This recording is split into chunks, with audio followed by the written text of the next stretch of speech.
Facundo Miranda, ¿quién es? ¿Está con otro nombre? Registren por favor el nombre en el chat. Me falta gente a registrar. Hola, profe, sí, soy yo, Gabriela Rubilar, ya lo cambio. Igual me registré en el chat, buenas tardes. Ah, perfecto, buenas tardes, gracias. Yo para que nadie quede fuera, ¿saben? Gracias. Recuerden registrarse, ni bien entran, cuando tengamos encuentros se registran en el chat, ¿dale? Bueno.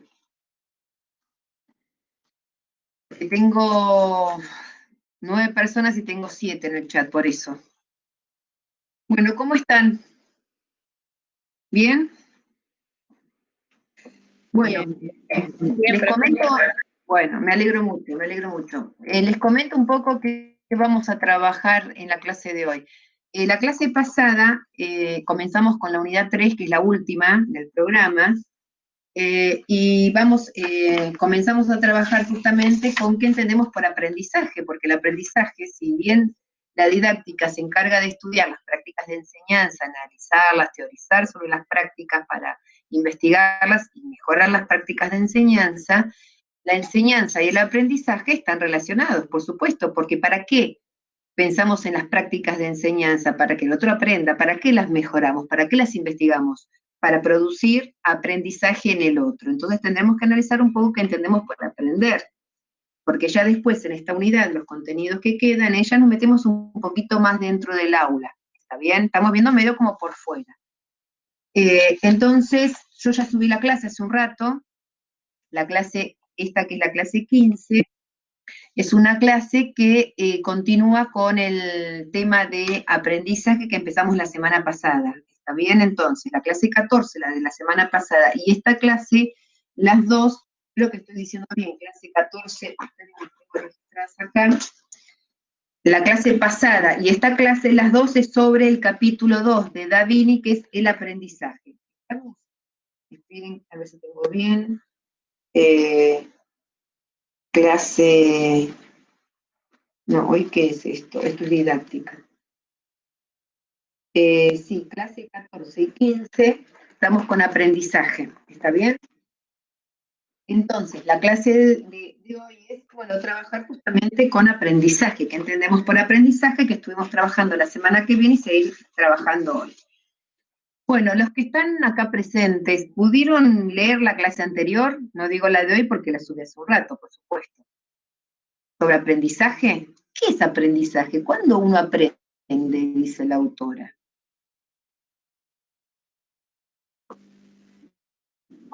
Sin meternos en ¿no? De aprendizaje. Cuando alguien está dispuesto a enseñar. No, porque estamos hablando del otro lado. ¿Cuándo habría aprendizaje? La enseñanza, por supuesto que está relacionado con el aprendizaje, pero dejemos la enseñanza por un lado. ¿Cuándo se produce el aprendizaje? Obviamente que, o no, porque después vamos a ir desarrollando el capítulo. ¿Cuándo hay aprendizaje? ¿Qué tiene que pasar en la persona? ¿O qué implica que haya aprendizaje? ¿Hay un cambio de qué? ¿Una modificación en qué? Dice la autora. Estoy hablando de la autora, ¿eh? Que no lo dice ella, lo dicen otros autores también más. Cuando hay un cambio de conducta, cuando hay un cambio de comportamiento, ¿sí? Cuando hay un cambio de comportamiento, de conducta en relación a otro que había previo, ¿sí? Pero no relacionado con cambios físicos, madurativos, que eso es natural y que no se puede, digamos, manejar desde la enseñanza o la intención de alguien de enseñar para que otro aprenda, ¿no? Todo lo que tiene que ver resultado de la maduración o cambios vitales que todos tenemos, que todos llevamos a cabo, eso no es producto de un aprendizaje, pero sí los cambios de conducta, de comportamiento. Cuando hay un cambio de comportamiento, de conducta diferente al que había antes, bueno, ahí hay aprendizaje. ¿Me siguen hasta acá? ¿Estamos? Bien. Entonces, también uno dice, bueno, si para que haya aprendizaje siempre implica una intervención consciente de otra persona. ¿no? Intencional. O sea, tiene que haber alguien que enseñe, ¿no? Entonces, para que haya aprendizaje, tiene que haber un otro que enseñe. Y también sabemos por clases anteriores que no siempre que el docente tiene la intención de enseñar, docente, padre, el que fuese, porque estamos hablando de la enseñanza en general, el otro va a aprender. Sabemos que no es relación directa, enseño y el otro aprende. Entonces hablamos de intento, la enseñanza es un intento para propiciar aprendizajes. A veces propiciamos aprendizajes y a veces no, y a veces propiciamos otros que nada que ver a los que queríamos, pero no importa. Bueno, pero también hay algunos espontáneos que uno aprende sin que haya un otro con intención, ¿no es así? ¿En qué situaciones? Ejemplos, a ver.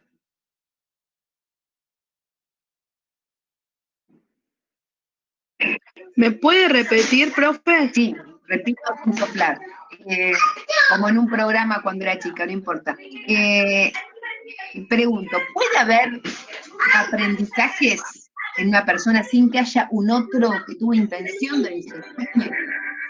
Sí, sí, porque estamos en constante aprendizaje, o sea, todo el tiempo aprendemos cosas distintas. Bueno, Cómo pararnos, cómo sentarnos, cómo acomodarnos, estamos bueno, aprendiendo constantemente. está bien. O sea, todos los aprendizajes se desarrollan por influencia del medio, ¿está bien? Hay un medio, el medio. Lo que pasa que ahí, a sentarse, a acomodarse, vos fíjate que ahí tenés un otro también que está. Hay un adulto que te dice cómo sentarte, cómo parar, o uno copia, pensá en pedagogía, ¿no? Siempre hay un otro que aprendemos por imitación. Pensar en el salvaje de Beirón, si no miraba a otro cómo se sentaba, no podía aprender. Hay un otro, con o sin intención, o el ambiente, estamos hablando justamente de la influencia del medio.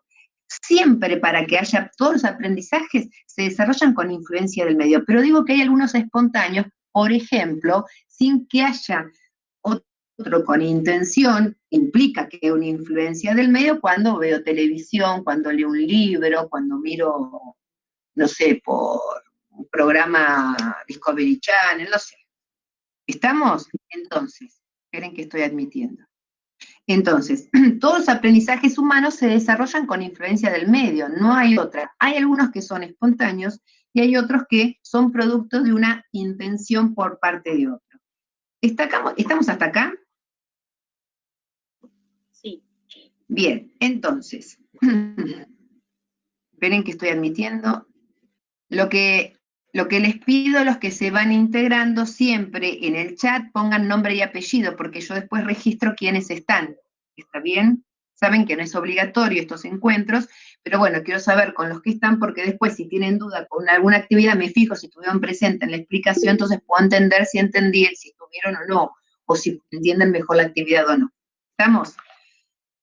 Bueno, la autora dice, y bueno, y no lo dice la autora, sino lo dicen otros también, que justamente el aprendizaje se mueve en un continuo entre procesos individuales y sociales. ¿Qué quiero decir con esto? Que siempre el aprendizaje es producto de una mediación social. ¿Por qué? Porque no vivimos aislados, ¿no? Vivimos en relación con otros.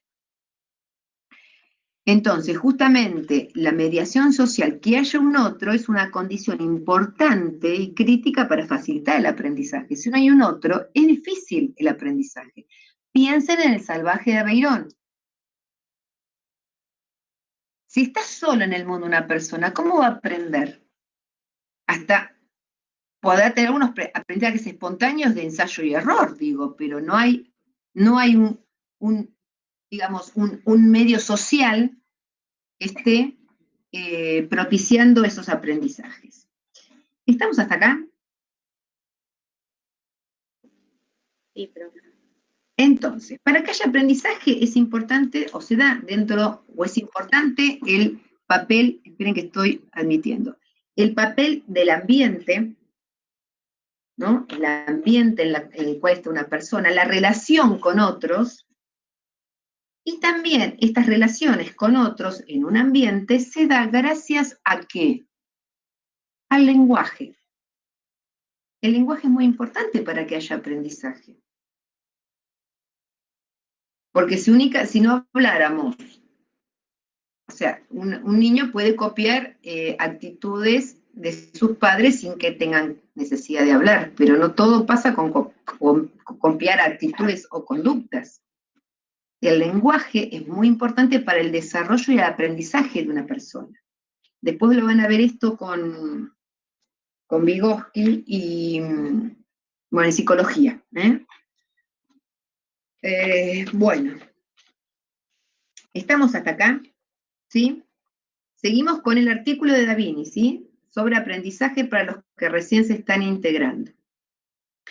Entonces, dice que hay, la autora sostiene, dice que hay 6 maneras mediante los cuales se puede potenciar el aprendizaje social, el aprendizaje con otros, o con el ambiente, ¿no?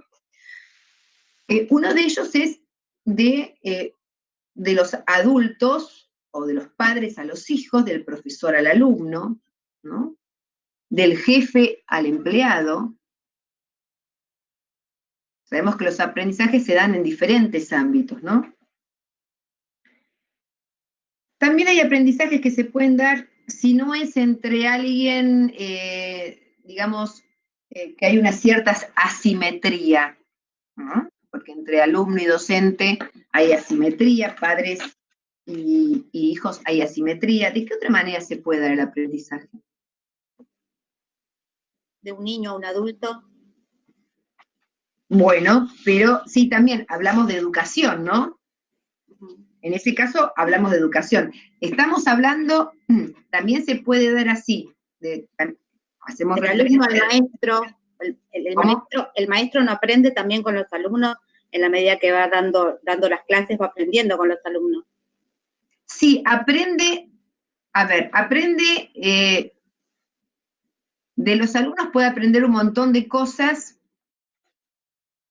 no de la didáctica o de cómo dar clase, ¿sí? De los alumnos no va a aprender eso, pero va a aprender otras cosas, quizás a usar un celular mejor, ¿no? A cómo grabar mejor. Yo aprendí un montón de cosas con el celular con mis alumnos, con ustedes en la presencialidad, ¿no? Pero digo, ¿qué información? Y ahí me paro desde el lado justamente de la didáctica. Cuando el docente da clase, tiene un conocimiento práctico, ¿no? Un conocimiento práctico que es producto de su práctica, eso lo va a enriquecer, pero no es que los alumnos le van a enseñar a cómo dar clase. ¿Me siguen hasta acá? Los alumnos nos enseñan un montón de otras cosas, pero no cómo dar clase, sino que el docente a partir de dar clase va generando saberes que van a enriquecer su práctica y su desarrollo. Los chicos, o lo podemos aprender también, el aprendizaje sea entre pares, digo, ¿no? Podemos aprender de un adulto, o el aprendizaje se puede dar de un adulto, en el caso de los padres, a los hijos, maestros, alumnos, pero también entre pares. También se puede dar el aprendizaje a través, lo dice la autora, de herramientas culturales, que son libros, videos, bibliotecas. Vamos a aprender desde ese modo, de ese modo. Otro a través de las organizaciones sociales. Bueno, también lo aprendemos en la escuela. Sí, en la escuela, en los hospitales, en el trabajo, no sé, en la iglesia, en un club. También dice que hay aprendizajes que se dan a lo largo de toda la vida. Uno aprende toda la vida, porque el día que deja de aprender se muere. Estamos con la patita para adelante. ¿No es así? Y otro que dice que es muy importante, de acuerdo totalmente también, que siempre es importante aprender a aprender, que el sujeto siempre está aprendiendo, o tendría que estar haciendo esto de aprender a aprender. Aprender a buscar información, aprender a resolver algo, ¿no? Siempre que es importante, aprender a hacer algo. Entonces, fíjense que, vuelvo a lo que había dicho casi al comienzo, que siempre el aprendizaje se desarrolla con la influencia del medio, siempre es con la influencia del medio. Cuando digo con influencia del medio, después cuando digo del medio digo, bueno, el aprendizaje humano, por supuesto, ¿no? El medio que es, bueno, un otro, pares, adultos, libro, club social, siempre es con otros o en un medio. Solos, como el salvaje de Abelón, aprendió, sí, aprendió, pero ¿qué aprendió? Aprendió cuestiones que tenían que ver con la supervivencia, que le enseñó un individuo que no era de la misma especie. Por eso no fueron aprendizajes humanos, fueron aprendizajes en todo caso por imitación y aprendidos en situación. Y ahí relacionamos con el texto de Basabe. ¿Se acuerdan que el hombre, a diferencia del animal, aprende algo para después ponerlo en práctica, ¿no? Pero el animal aprende algo en situación, en el momento en que lo está necesitando. El hombre no. ¿Estamos hasta acá? Bien. Entonces,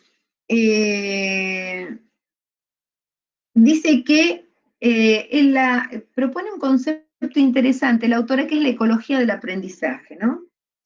Que justamente para que haya aprendizaje, bueno, tenemos que tener en cuenta el ambiente, los recursos, las interacciones sociales. Todo esto facilita el aprendizaje, pero dice otra cosa, que es interesante, dice, y se los voy a leer tal cual. Dice, el aprendizaje no depende de si se desarrolla solo por la acción de quienes enseñan, por más eficaces que sean. ¿Qué quiero decir esto? Que por más que el docente y el papá se diga, bueno, yo me voy a poner todas las pilas acá, voy a dar la mejor clase, les voy a enseñar lo mejor, tengo preparado unas estrategias espectaculares para enseñar, pero si el otro no tiene ganas de aprender, por más excelente y buena que sea la clase, sonamos. ¿Estamos de acuerdo con esto? O sea, tiene que haber una predisposición del otro a querer aprender. Si no, por más buena que sea la clase, por más acción del docente o del padre o de la que quiera enseñarnos algo, si no tenemos esa inquietud, esas ganas, sonamos. No va a haber aprendizaje. ¿Estamos hasta acá? ¿Sí? Todo esto que les estuve diciendo, que estuvimos comentando, corresponde a la clase anterior, a la clase 14. ¿Estamos? Ahora voy a empezar a desarrollar un poquito lo que es para esta clase, pero sigo con aprendizaje, ¿eh? Sigo con el mismo capítulo de este libro de Davini. ¿Se acuerdan que de este libro leímos el capítulo 3 cuando hablamos o intentamos definir didáctica, y ahora el capítulo 2 sobre aprendizaje? Ustedes lo tienen todo digitalizado en archivos, pero se lo volví a vincular también en la clase 15. Estoy con el mismo capítulo.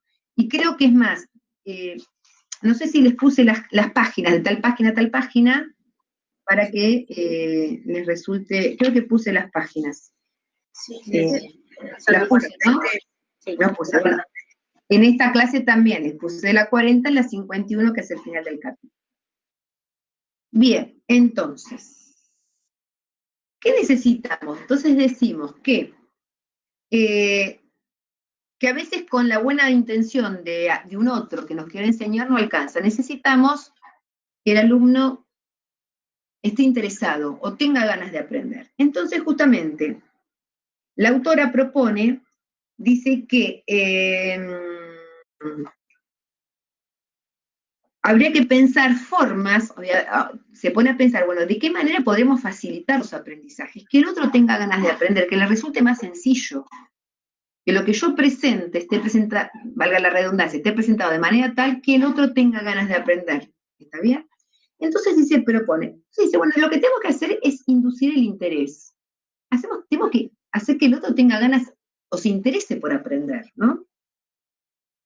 Que haya asombro. ¿Por qué les decimos que siempre el primer momento de la clase tenemos que provocar un asombro, un interés en el otro? Una docente que hace muchos años estaba en el instituto decía, bueno, que tenía que, o se decía muchas veces, bueno, que el primer momento de la clase es como un disparador, ¿no? Y dibujaba como un revólver porque tenía que disparador en el sentido figurado de disparar la atención, que sea motivador, ese primer momento de atención. Esa atención la tenemos que tener durante toda la clase, porque después si se me pincha la clase tampoco tiene sentido, ¿no? Entonces, actividades o acciones que induzcan al interés, ¿no? Al asombro.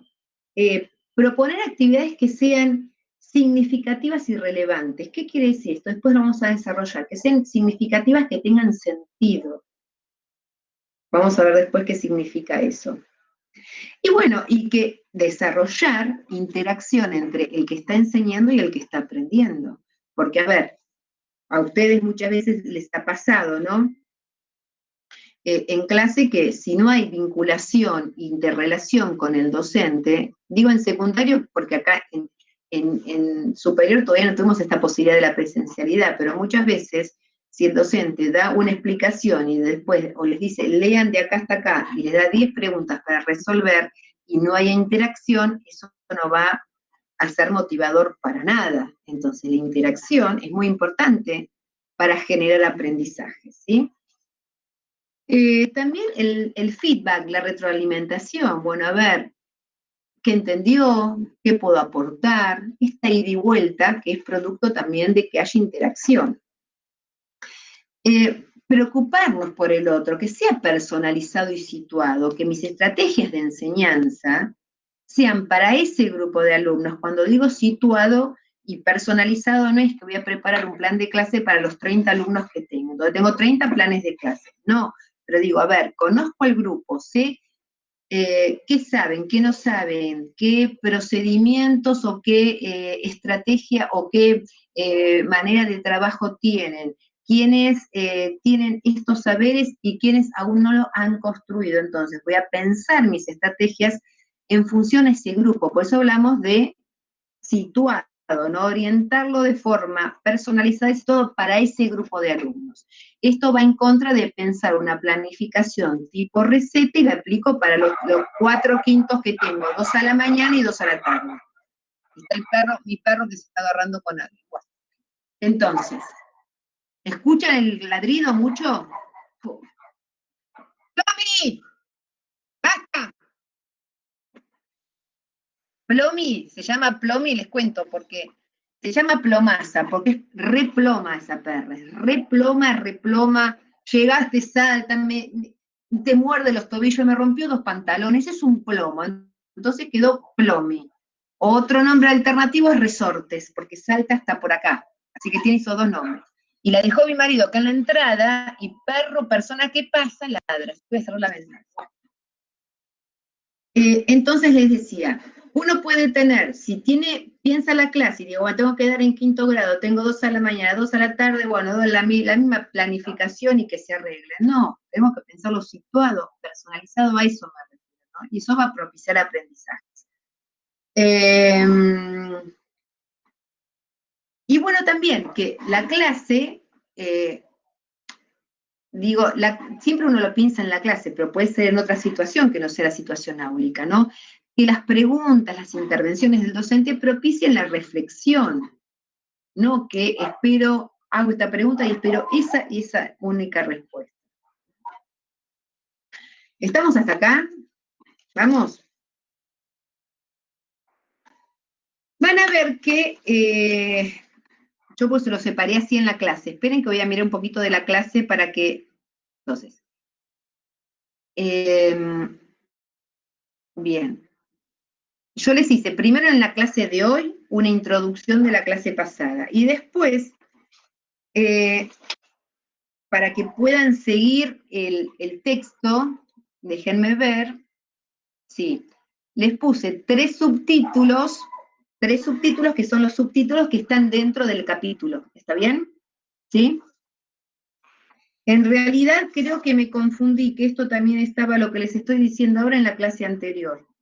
Y a partir de lo que les digo ahora está en esta clase. Pero bueno, igual todo es del mismo tema, así que no hay problema. ¿Está bien? Entonces les decía, el aprendizaje, a ver, vamos a relacionarlo con pedagogía. ¿Está bien? ¿Se acuerdan cuando hablamos de pedagogía tradicional y que les di un trabajo? En la pedagogía tradicional, si el docente enseña de esa manera, ¿no? Siendo el centro, y el alumno nada más escucha y repite lo que el docente dice, ¿cómo entendemos que aprende el alumno en esa situación? dentro de la pedagogía tradicional, ¿cómo entendemos que el alumno aprende? A ver. Porque repite lo mismo que dice el profesor. Es como que aprende imitando al maestro, aprende de memoria. Exactamente, aprende de memoria, repitiendo, imitando, bien. Sin entender. Sin entender, repite la verdad o lo que le dice el docente que tiene que decir. ¿Sí? No hay acá opción dentro de la pedagogía tradicional de que el alumno se exprese su opinión y que relacione, ¿no? Que integre, nada de esto, o que haga. El que hace, entre comillas, es el docente con su exposición, y que con su exposición va a garantizar el aprendizaje. Sabemos que no es así. Entonces, justamente, la autora propone, dice, el aprendizaje como construcción activa. ¿Le suena algo como construcción activa esto a lo que vimos en pedagogía? A la escuela nueva. Exactamente. Dice, bueno, que justamente, y esto está relacionado, por supuesto, si nos paramos desde el lugar de que el alumno construye el aprendizaje, nos estamos parando más dentro de la ciudad de la escuela nueva, no de una pedagogía tradicional donde el docente instruye y explica y llena la cabeza de conocimientos. ¿Estamos? Entonces, justamente, esperen que van a ver, esto cuando lean esto, relaciónenlo con pedagogía, qué aprendizajes van a propiciar la construcción activa. O sea, entendemos el aprendizaje como una construcción activa, no como una repetición de saberes. Ustedes, futuras docentes, tenemos que pensar que el otro aprende construyendo, no repitiendo. Y acá lo van a tener que relacionar también con psicología, con la teoría de Piaget de construcción del conocimiento, ¿no? Y lo habíamos hablado, creo que en otro momento, dijimos que la inteligencia es una construcción desde que nacemos. Todo lo aprendemos en relación al medio. Lo único que no aprendemos es con lo que nacemos y con el reflejo de succión, ¿se acuerdan? Y a partir del reflejo de succión vamos aprendiendo un montón de acciones, de conductas, y que las vamos mejorando. Eso es la inteligencia. Piaget dice que la inteligencia se construye. Nosotros entendemos que también el aprendizaje como construcción activa, aprendemos a partir de saberes que tenemos en nuestra estructura de conocimiento y que los vamos a ir modificando a partir de los nuevos saberes que vamos incluyendo en la estructura de pensamiento. Les pongo un ejemplo. Ciencias naturales. Primero, segundo grado, tenemos que, en ciencias naturales, se tiene que trabajar, se tiene que dar la sucesión de días y noches, ¿no? Entonces, lo primero que hace el maestro, y lo que haría es, más allá de la experiencia que uno va a hacer, dice, bueno, preguntar a los chicos, ¿cómo les parece que ocurren los días y las noches? ¿No? ¿Qué pasa con esto? Entonces, ¿qué te dicen los chicos? Y bueno, les digo lo que dice la mayoría, en primero o segundo grado, que es su saber previo, el conocimiento espontáneo del sentido común de lo que ven. ¿Y qué te dice? Bueno, a la noche el sol se va, y llega la luna, y el sol deja de existir, se va, ¿no? Entonces, vos tenés que desarmar ese conocimiento erróneo y construir uno nuevo. Hablamos de que el aprendizaje es una modificación de la conducta y el comportamiento, entonces tengo que modificar ese aprendizaje. ¿Cómo lo voy a modificar? No por repetición, decirle, no, nene, esto no es así. Mirá, la sucesión de días y noches es porque ves el globo terráqueo, es porque el día dura 24 horas, y no es que el sol no existe, el sol existe, pero está, y le doy toda una explicación teórica y el chico no repite. Puede aprender así, si nos paramos desde el lado de que el alumno repite y el alumno no sabe nada y le llenamos la cabeza. Así que creímos que el alumno no sabe nada, le llenamos la cabeza, no le vamos a hacer esa pregunta para indagar saberes previos. Directamente le digo, no, sé que no tiene nada y le voy a llenar la nueva información. Pero como sabemos que el conocimiento se construye, tengo que indagar qué es lo que sabe acerca de eso. ¿Para qué? Para desarmar, para poner en tensión ese conocimiento erróneo que te dice que el sol se va a dormir, para que entienda que no es que se va a dormir, el sol está siempre, ¿no? El sol siempre está, esa frase hecha, pero en realidad No, porque te dicen esto, el sol se mueve, el sol se va. ¿Cómo hacemos para desarmarle esa idea y decirle que la que se mueve es la Tierra? ¿Se entiende? Si yo creo que el alumno no sabe nada, no trae nada, ¿qué hago?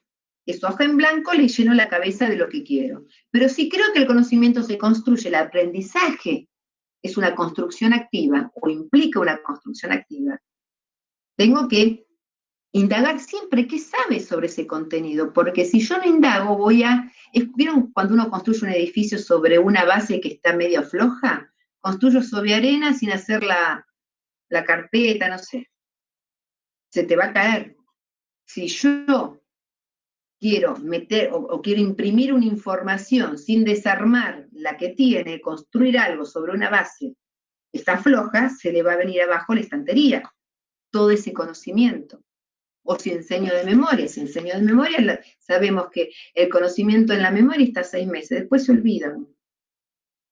Si es producto de una construcción, no. ¿Estamos hasta acá? Entonces, bueno, esto es importante. Bueno, van a ver que en el artículo da algunas conclusiones a las que llega. Y van a ver, cuando lo lean, van a ver que aparece Dewey, Piaget, Vygotsky, van a ver un montón de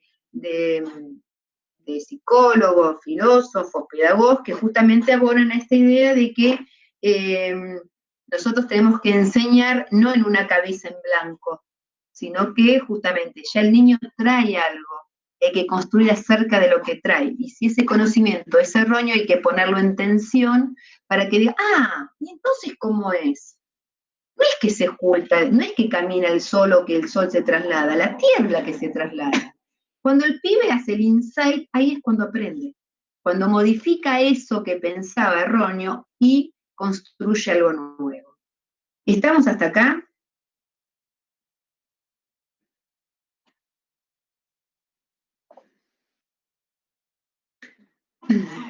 Y les voy a leer me marqué unas frases para leerles porque me parece interesante tal cual como están acá, ¿no? Bueno, justamente lo marca bastante, que tener en cuenta que el niño no es un receptor de las informaciones, porque si no, nos quedamos, ¿vieron esa imagen del niño como si fuese una alcancía donde depositamos?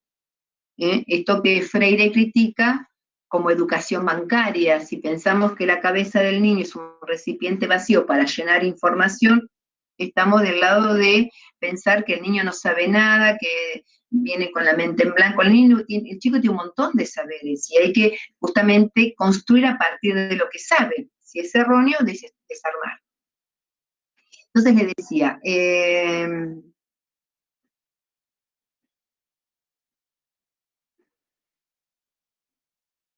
bueno, lo que dice justamente, cuando uno enseña debería favorecer el pensamiento reflexivo del aprendiz, más que por la incorporación simple y llana del conocimiento, ¿no? O sea, que reflexione, que piense, que construya, más que llenar esa cabeza de conocimiento.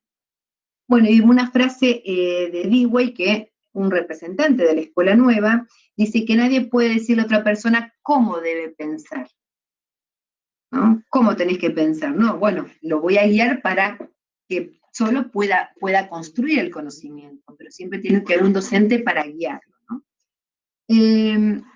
Entonces, van a ver que hacia el final del título, el aprendizaje como construcción activa, hay algunos tips, hay algunas cuestiones que propone la autora a tener en cuenta.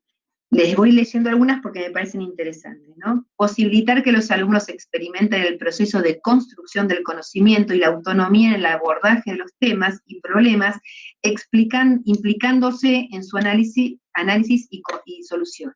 ¿Qué quiere decir? Generar sujetos autónomos es lo más importante.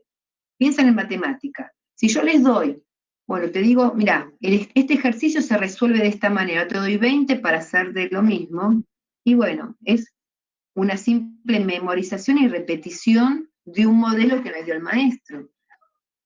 ¿Qué proponemos? Que el aprendizaje es una construcción, entonces justamente tenemos que generar situaciones en las que cada vez el sujeto sea más autónomo.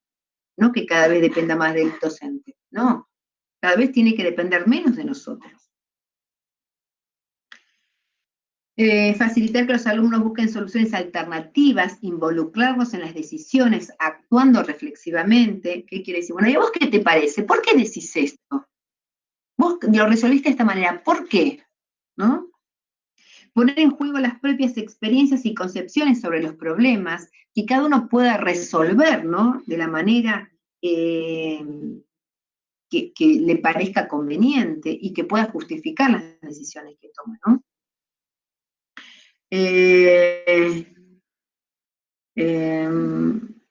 Bueno, estimula la autoconciencia, bueno, valora la individualidad, la afectividad y la creatividad del aprendiz y ampliar sus intereses. Bueno, algunas cuestiones que propone justamente el aprendizaje como construcción activa. ¿Mm? Para leerlo, o cuando lo lean, relaciónenlo con la pedagogía de la escuela nueva. ¿Estamos hasta acá? ¿Sí? Entonces, ¿qué nos queda claro? Que el aprendizaje siempre implica un cambio de conducta, un cambio de comportamiento, pero no asociado a la maduración o cambios vitales propios del ser humano. Cuando hay un otro con intención, se producen aprendizajes. También puede haber aprendizajes espontáneos, dijimos, ¿no? Aprendizajes espontáneos viendo un programa con la computadora, leyendo un libro, pero siempre es con la interacción con el ambiente, porque ese libro, esa computadora están dentro de un ambiente social. ¿Estamos hasta acá? ¿Sí? Y nosotros nos paramos desde el lado del aprendizaje como construcción activa, no como repetición de memoria o repetición de los saberes. ¿No? ¿Estamos hasta acá? Bien. Otra de las cuestiones que plantea el capítulo es, bueno, hablar del aprendizaje significativo. ¿O qué es el aprendizaje significativo? ¿Ustedes en psicología estuvieron hablando del aprendizaje significativo?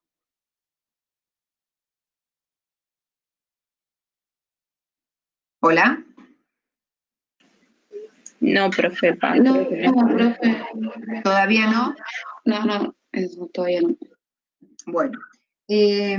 Bueno, para aprendizaje significativo, bueno, van a ver a Ausubel, Novak, bueno. ¿Cuándo un aprendizaje significativo? ¿Qué les parece?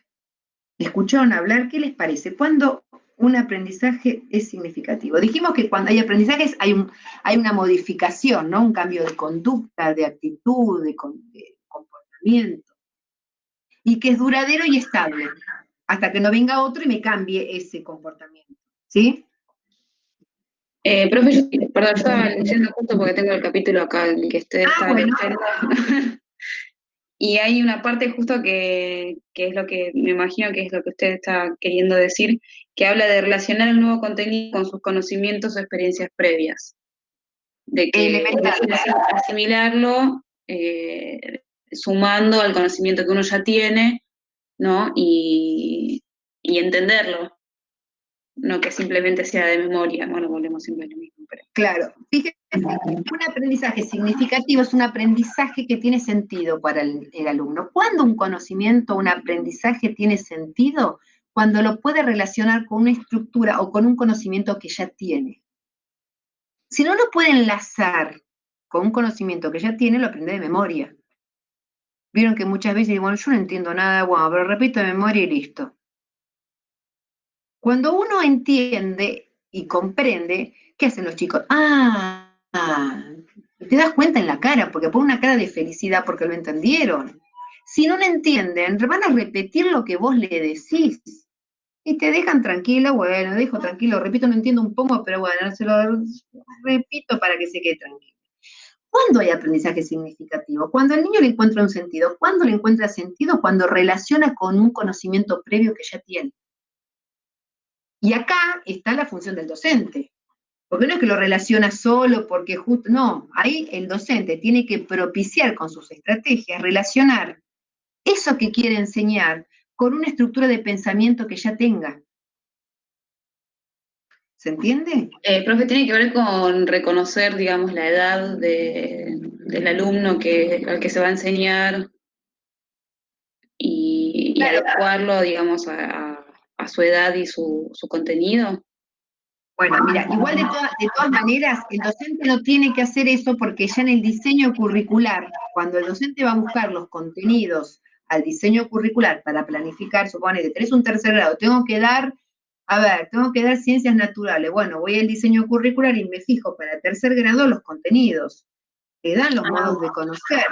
Y ya está todo armado, ¿sí? Lo único que muchas veces pasa que vos recibís un tercer grado muy flojito, que el año pasado tuvo 5 suplentes, entonces más que un tercero es un segundo. Entonces quizás lo que vos te pensabas dar para un tercero vas a tener que buscar en el diseño de segundo. ¿Me siguen hasta acá?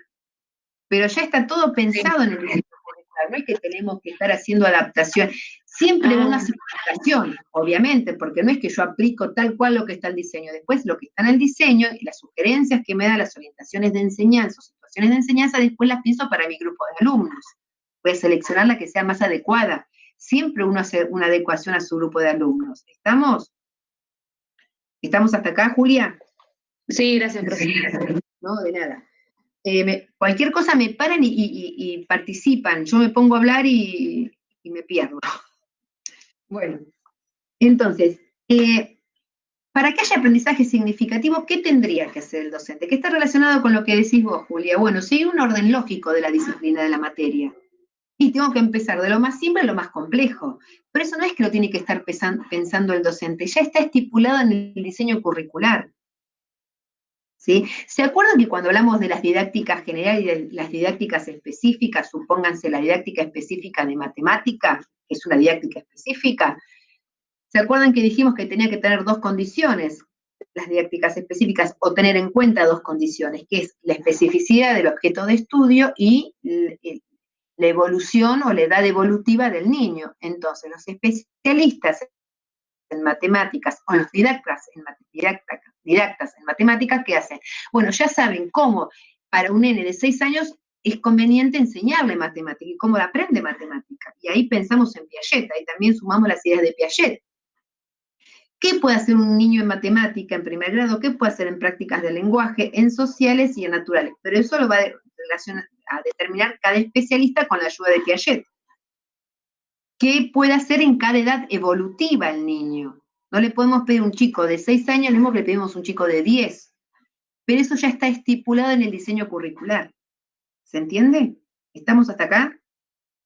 ¿Sí? Bien. Entonces, cuando digo que el contenido que se enseña tiene que guardar un orden lógico, dice que el contenido que se enseña guarda un orden lógico y se presente de modo estructurado, es decir, que no sea arbitrario, desordenado ni confuso. Eso ya está organizado en el diseño curricular. Pero muchas veces hay docentes que no se guían por el diseño curricular. Entonces, ¿qué agarran? Agarran el manual de 5º grado. Bueno, yo voy a trabajar con el manual. Entonces le dan un día un poquito de una cosa, otro día un poquito de otra cosa, otro día un poquito de este contenido. Entonces, si enseñamos de manera desarticulada, atomizada, de manera sin que tenga un orden lógico, de lo simple a lo complejo, y voy alternando y me echando cositas y actividades que me aparecieron y me parecieron convenientes, sonamos. Eso no propicia el aprendizaje significativo, no propicia aprendizajes duraderos. ¿Cuándo el aprendizaje es duradero? Cuando lo puede relacionar con lo que ya sabe y hay un cambio de conducta. Algo que yo sabía que no estaba bien, y gracias a las intervenciones del docente, a la guía del docente, ¿qué pasa? Ese conocimiento erróneo fue reemplazado por uno correcto. Y va a ser duradero, porque ya se incluyó en mi estructura de pensamiento. No es que lo aprendí de memoria para zafar. Es como aprendía cuando yo iba a la escuela. Yo aprendí de memoria. La única no entendía nada, entonces aprendí de memoria. Ejercicios de matemática, me acuerdo en primer año las ecuaciones, lo que me costaron las ecuaciones, no entendía el sentido de la ecuación. No entendía por qué cancelaba del mismo, la misma operación en los 2 miembros, ¿vieron? En la ecuación, no entendía. Después de grande lo entendí. Porque no encontraba sentido. Entonces, si me dan 20 ejercicios para hacerlo, no encontraba el sentido. Porque justamente ecuaciones no es más que una problemática. Viene de una problemática. Bueno, no importa. Bueno, otra de las cuestiones para que ese conocimiento, el aprendizaje, sea significativo y sea duradero, dice que el contenido que se enseña puede ser asimilado por el que aprende, obviamente. Tiene que estar de acuerdo a la edad. Y que lo puede relacionar con algo que ya sabe. Si yo no establezco ningún lazo para que lo pueda relacionar con lo que ya sabe, no va a ser de sentido para el niño, ¿no? Y dice acá, esto es que quien aprende pueda relacionar el nuevo contenido con sus conocimientos o experiencias previas, obviamente. Y por ende, integrarlo a sus marcos de comprensión. Si yo lo que voy a enseñar intento a través de una experiencia, a través de preguntas, a través de la exposición, propicio el enlace, ¿no? Entre lo que yo quiero enseñar con lo que ya sabe, los conocimientos que ya tiene el alumno, seguramente que le va a encontrar sentido. Obviamente que le va a encontrar sentido. Una de las cuestiones justamente para propiciar esto, que yo uso porque a mí me resulta, es trabajar o con analogías o con ejemplos. Con ejemplos ayuda a que el alumno se vaya dando cuenta de que estoy hablando y que lo pueda relacionar con algo que ya sabe o que vivió, ¿no? Bueno. Aquello que se aprende y el modo como se lo enseña se relacione con los intereses de quienes aprenden. Sí, por supuesto. Y agrego más. Si el contenido es de interés o es presentado despertando el interés, quienes aprenden tenderán a buscar comprenderlo y aún a profundizar en su conocimiento o mejorar su asimilación. ¿Se acuerdan que también vimos en pedagogía, educación como derecho, bueno, que justamente algunas sugerencias para el maestro, ¿no? Para enseñar justamente para que la educación o para propiciar esta educación, la educación como derecho, bueno, trabajar a partir de los intereses del niño, ¿no? No decirle, a ver, ¿qué tenés ganas de enseñar? No, a ver, tengo que enseñar este contenido, ¿cómo hago para despertar el interés del contenido, para que quiera aprender eso? Como les digo siempre, un chico no va a llegar a la escuela y va a decir, qué ganas de aprender perímetro, qué ganas de aprender a sumar y restar, qué ganas de aprender la sociedad colonial, no va a llegar con esas inquietudes a la escuela. Entonces, ¿cómo hago si tengo que enseñar este contenido para despertarle el interés? Si le despierto el interés, vamos a estar más cerca de generar aprendizajes significativos que de no. ¿Estamos hasta acá? ¿Sí o no? Sí, profe. Bien. Otra de las cuestiones que sería el último punto o el último título, subtítulo dentro del capítulo aprendizaje, que es el profesor y el aprendizaje escolarizado.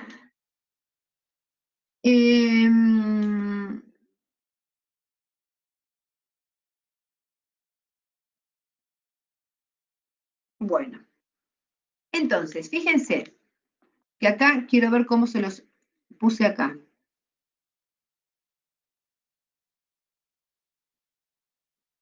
Bien. Yo les puse acá justamente para el último punto, dice el aprendizaje escolar, porque ahora ya nos metemos a la escuela, ¿no? En realidad, todo lo que yo les planteé, yo siempre me voy para la escuela, pero en realidad el aprendizaje se da en cualquier ámbito, no solo en la escuela, porque también nos pasa cuando uno está, supónganse, están haciendo, a mí me pasa un montón de veces, estoy haciendo una torta, y yo pensé que con esa cantidad de tiempo en el horno iba a estar bien, y se me quemó, la próxima.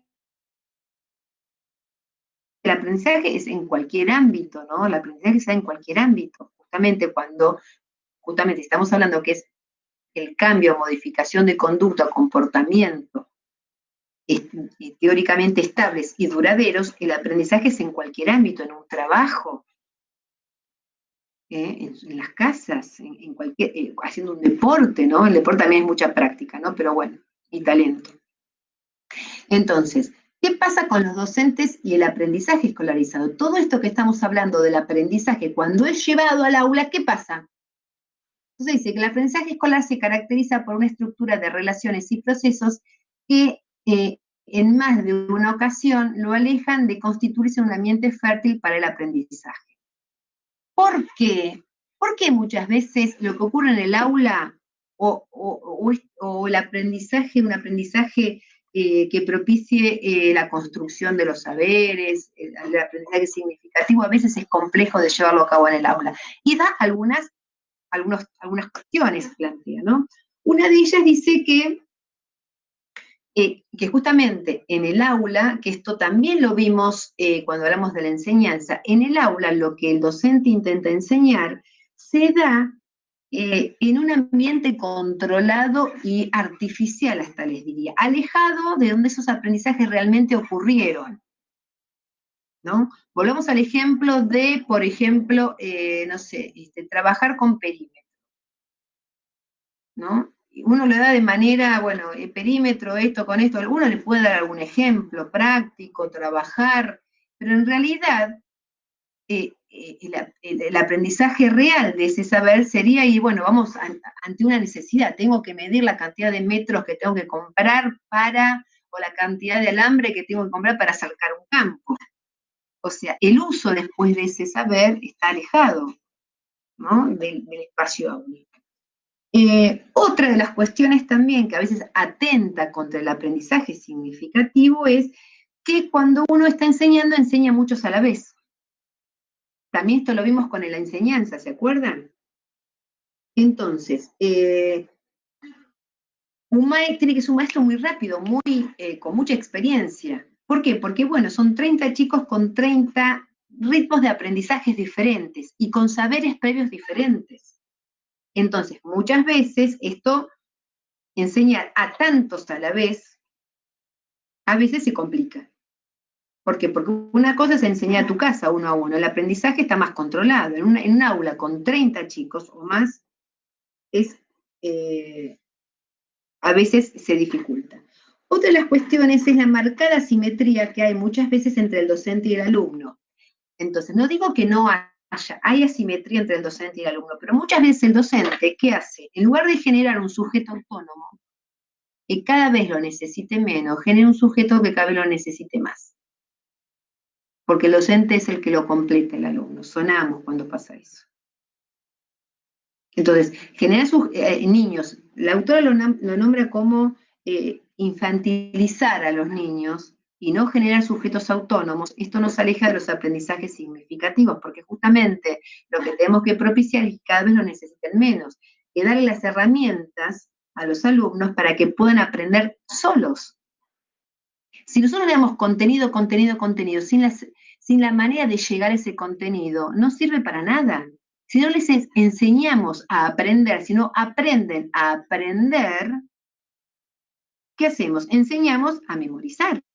Tenemos que enseñar a aprender a aprender. ¿Por qué? Porque justamente si aprenden a aprender, cada vez nos van a necesitar menos. Lo que tenemos que propiciar es sujetos autónomos. Autonomía, ya lo decía la escuela nueva, ¿no? Otra de las cuestiones que atentan justamente contra este aprendizaje significativo es que, acá dice la autora, dice que hay interacciones regidas por textos y currículos que te dicen qué es lo que tenés que aprender, cuándo, en qué momento, ¿no? Cuáles son los saberes mínimos. Entonces, muchas veces esto va en contra de el interés y de generar aprendizajes significativos. Y también, otra de las cuestiones es que en la escuela tenemos todo, que lo relacionamos también con la enseñanza, con el texto de Basabe y Cole, horarios, los horarios de aprendizaje están todos reglados, organizados, segmentados. Entonces, vos estás en un momento espectacular, el chico está aprendiendo, estás con una experiencia, suena el timbre y se armó un desfiole. Se cortó ese ambiente, ese momento tan lindo para el aprendizaje. ¿Estamos? Yo les digo esto para que lo relacionen con el texto de enseñanza de Basabe y Cole. ¿Estamos hasta acá? ¿Sí? Entonces, fíjense, Si estamos pensando en prácticas de enseñanza, tenemos que entender cómo aprende el alumno. Porque nuestras prácticas de enseñanza o las prácticas de enseñanza, cuando nos metamos un poquito más dentro del aula, cuando pensemos las prácticas de enseñanza, tenemos que pensar, bueno, a ver, yo pienso esta estrategia, está bien, muy bien, pero ¿cómo entiendo que aprende el otro? Si yo entiendo que el otro aprende repitiendo, nos damos cuenta. Yo miro una clase, hoy estaba mirando, corrigiendo todo el día, corrigiendo, toda la mañana, no sé qué hora, bueno, paciencia. Igual hice mi mañana, fui a correr, y después de correr me puse a corregir. Es lo que me da fuerza, si no. Entonces, uno a veces dice, voy a presentar un video. Uy, qué bueno, un video. Seguramente que es algo novedoso, va a generar aprendizajes significativos, va a propiciar la construcción del conocimiento. Y mira un video que el video era una explicación de cómo resolver algo. Entonces digo, si es una explicación de cómo resolver y no propiciamos que el alumno con preguntas, interactuando con el alumno, porque un video no hay ninguna interacción. Entonces, estoy hablando de la presencialidad, ¿no? Si estamos pensando para la presencialidad un video con una explicación, digo, ay, no, porque yo voy a dar un video, voy a pasarles un video espectacular. Pero ese video es lo mismo que yo puedo hacer parada dando una explicación, ¿para qué pongo el video? En lugar de un video, hace preguntas, hacerlos relacionar con algo que ya saben, no sé, preguntar. Siempre para empezar una clase lo que tienen que hacer es preguntar. Preguntar acerca de lo que ustedes van a enseñar. Supónganse, en un segundo grado, ciencias naturales, tienen que hablar de las etapas de la vida desde que nace hasta la edad adulta, los cambios que se van dando. Y lo primero que hago es preguntar, no poner un video explicando las etapas. ¿Qué sentido tiene eso? Ah, pero de un video, sí, pero el video no sirve para nada. Es lo mismo que es una clase expositiva. El docente llenando la cabeza del alumno.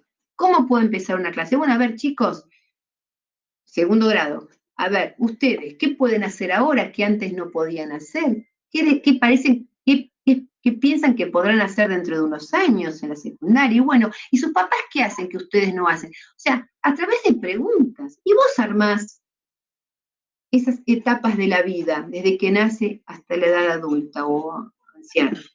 Pero dicen los chicos, ¿para qué se lo vas a explicar vos? Lo que yo les digo y no descubren por sí mismos es algo que no pueden construir, porque se los digo yo. Entonces, yo se los digo, es como que entiendo que leyeron la cabeza y listo. Como les digo siempre, es contarles el final de una película de Agatha Christie. Les digo que el asesino es el mayordomo. Y entonces, ¿para qué doy la clase? Si ya les dije el final, ya les dije lo que pasa en cada una de las etapas y cuáles son las etapas. ¿Me siguen hasta acá? ¿Estamos? ¿Sí? ¿Sí? Sí, pero... De la clase anterior, de la clase 14, estoy viendo con las clases, sí. Lo que pudieron leer, alguna duda, algo, o de lo que estoy hablando ahora, van a ver que es un capítulo muy simple, es sencillo de entender. Con la clase 14 y la clase 15. De lo que pudieron leer, ¿alguna duda, algo de la clase pasada? No, eso estaba por comentar, que la lectura es muy práctica y se sigue bien y se entienden los puntos que marcó. Bueno, me alegro mucho porque en realidad ustedes cuando lean esto relacionen con pedagogía, con la escuela nueva, con la pedagogía tradicional. Lo que queremos justamente para que haya aprendizaje, porque el aprendizaje produce una acción e implica un cambio de conducta y de comportamiento, tenemos que tener acciones. Que siempre es social, sea un ambiente social, interacción con otros, ¿no?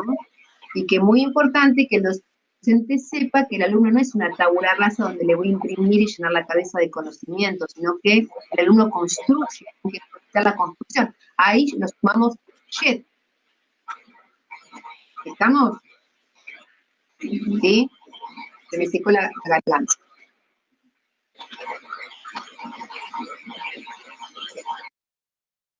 Bueno, ¿alguna duda, alguna consulta, algo, alguna sugerencia, algo que quieran decir?